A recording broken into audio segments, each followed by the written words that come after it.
ያው ታሜ ብዙ ተናግሯል። እኔ ብዙ መናገርም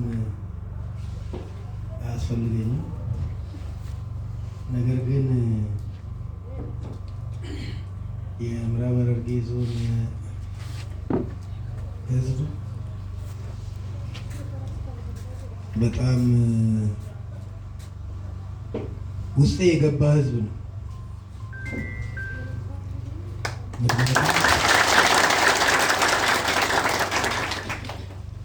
ምክንያቱም የምዕራብ ሐረርጌ ዞን የመሬት አቀማመጡ በጣም ተራራማ የሚበዛበት ብዙ ሜዳማ ያሌለበት ዞን ነው። ይሄ እንደዚህ አይነቱን ዞን ይሄ ህዝብ በእጁ እየቆፈረ ሌት ተቀን እየለፋ ምድሯን ደግሞ አረንጓዴ አድርጎ ራሱን የሚያስተዳድርበት ህዝብ ታታሪ ህዝብ ስለተመቸኝ ውስጤ ነው።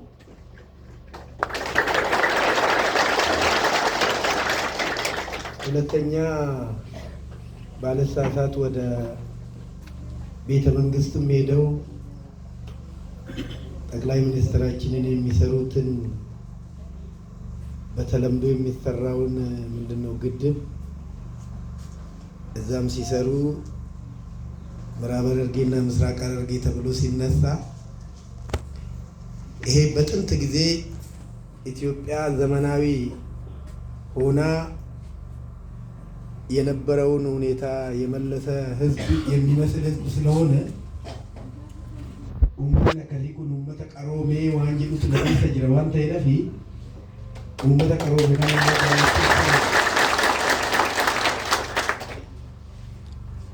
ሁለተኛ የሐረርጌ ህዝብ የሚመቸኝ ግልጸኝነቱ ነው። እንደ አጋጣሚ ሆኖ እኔ የተወለድኩባት ዞን ደግሞ አብዛኛው ወደ ሐረርጌ ነው የሚፈሰው። እዚህ ነው ባለሀብት የሚሆነው። ስለዚህ እነዚህ ሁለቱ ነገሮች ያስተሳስሩኛል እና ሐረርጌን በጣም እወደዋለሁ።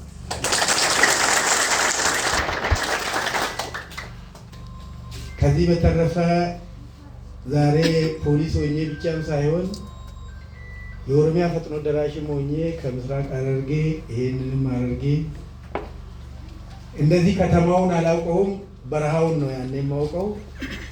በረሃውን ውስጥ የሚመጣልን ወተት የሚመጣልን የተለያየ ነገር ሐረርጌ ውስጥ በጣም ያስደስቱኛልና ስለዚህ የዚህን ህዝብ በደል ብዙ ማንኛውም ሰው አይወድም። እንደ ግሌ በጣም አልወድም። ሁለተኛ ከግልጠኝነቱም ተነስቶ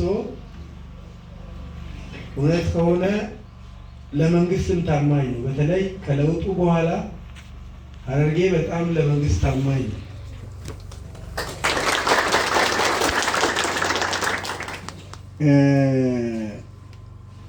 እንደ ወረዳዎች ደግሞ ስመጣ ወረዳዎች ላይ የተወሰኑ አሁን ታምሩ ሲያነሳቸው የነበሩት ክስተቶች እነዚህ ጸረ ሰላም ኃይሎች የሆኑ በተለይ ደግሞ ከለውጡ በኋላ ራሱን ለክፋት በየጫካው በየበረሃው በተለይ በምዕራቡና በማዕከሉ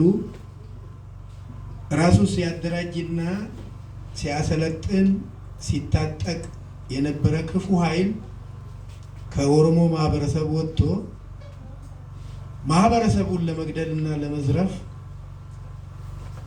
በህጋዊ መንገድ በህዝቡ የተመረጠውን መንግስት ላይ እንቅፋት ለመሆን ሲንቀሳቀስ የነበረ ኃይልንም ካሉት ዞኖች ውስጥ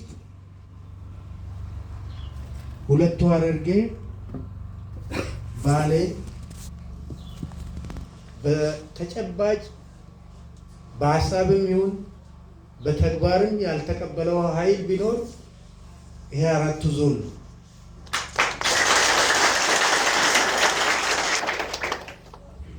እንደ አጋጣሚ ሆኖ የኛ ዞን ደግሞ በዚህ ኃይል እሱ እንደ መቀመጫ አድርጎ የሚንቀሳቀስባቸው ሁለት ዞኖች ድንበር ላይ ያለን የምዕራብ ሐረርጌ ዞን ነው። ከምስራቅ ሐረርጌ እኛ አጥር ልንሆን እንችላለን፣ ከምስራቅ ባሌም እኛ አጥር ልንሆን እንችላለን። እዚህ ሁለት ዞኖች ላይ ግን የተከማቸ ኃይል በጣም በስፋት ይህን ምዕራብ ሐረርጌን ማዕከል አድርጎ ሁለቱን ዞኖች ለመረበሽ ሰፊ ግፊት የሚያደርገው በዚህ በምዕራብ ሐረርጌ ነው። በመጀመሪያ ከ2 ዓመት ከ3 ዓመት በፊት በሚኤሶ እና በጉምቢ ቦርዶዴ ማህበረሰቡም ዋጋ ከፍሏል፣ ወታደሩም ዋጋ ከፍሏል። ከመከላከያ ጀምሮ እስቲል እስከ መከላከያ መኮንኖች የኛም የጸረ ሽምቁም ልዩ ኃይል በነበረበትም ጊዜ ህይወት ከፍለናል። ምክንያቱም ክምችቱ ከኛ ጎረቤት አድርጎ እኛን ሲዋጋ ነበር። ይህንንም በጥምረት ካለው የጸጥታ ኃይል ጋር ህዝቡ በባህሪው ይህንን ጠላት እንደ ጠላትነት አይቶ ከኛ ጎን ተሰልፎ እነዛን ሁለት ወረዳዎች ስቲል ነፃ አድርጓል።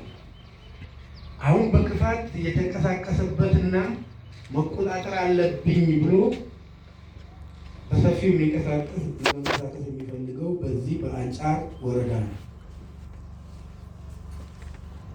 ይሄ ማህበረሰብ ቅድም አባቶች ሲመርቁ በተናገሩት መሰረት ብሔር ብሔረሰብ ያለበት ወረዳ ነው። ብሔር ብሔረሰብ ያለበት ወረዳ በፍቅር፣ በአንድነት፣ በመተሳሰብ፣ በመተጋገዝ ያለበት ወረዳ ደግሞ ለጠላት መድኃኒቱ ነው። ዞናችን በዚህ ቅድም በጠቀስኩት መሰረት ሆኖ እቺ ወረዳ ደግሞ ትለያለች። እቺ ወረዳ ከአነኖ ጀምሮ ከጎዲላሎ ጀምሮ ሰቃን ይዞ እንጭኔን እስከ እንትን ድረስ ማህበረሰቡ ብዙ ህይወት ከፍሏል። አስታውሳለሁ፣ ቤተሰብ የሞተበት ቦታ ሄደናል። ይሄ ህይወት የከፈለበት ምክንያት እኔ መንግስቴ አንድ ነው፣ ሁለት መንግስት የለኝም፣ ለአንተ ተገዢ አይደለውም ብሎ ነው ቤተሰብ መስዋዕትነት የከፈለው። እኔ በሁለቱም መንግስት እተዳደራለሁ ብሎ ቃሉን የሰጠማ በሁለቱም ይተዳደራል። ካሉት ከዞናችን ወረዳዎች ደግሞ ቅድም ዞኑ ውስጤ እንደገባ የአንጫር ደግሞ በተለይ የውስጤ ይገባል። ምክንያቱም ለሀገሩ ብሎ ለመንግስቱ ብሎ እንደ ማንኛውም እንደሌላው ማህበረሰብ ከመሞት አንተንም ገብሬ እኖራለሁ የሚል ሀሳብ ሊሰጥ ይችል ነበር።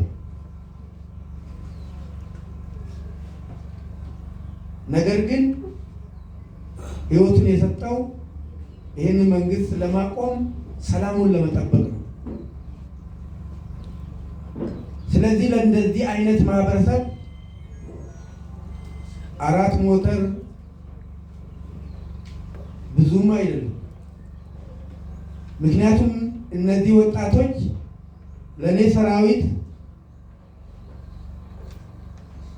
ድጋፍ ለማድረግ ለህይወቱ ሳይሳሳ የሰራዊት ሬሽን ጭኖ ህይወቱ ከፍላለሁ ብሎ ህይወቱ የከፈለ ኃይል ካለኝ ሰራዊት አሰባስቤ ከአንድ ቀን ምግቤ 4 ሞተር መግዛት ብዙም ከባድ አይደለም። ነገር ግን ይሄ ወጣት ህይወቱን ቢያልፍ ኖሮ ይሄንን ያህል ነው። ንብረት ይሄንን ያህል ነው የሚተካው። እኛም ባናደርግ መስተዳድሩም ዝግጁ ነበር።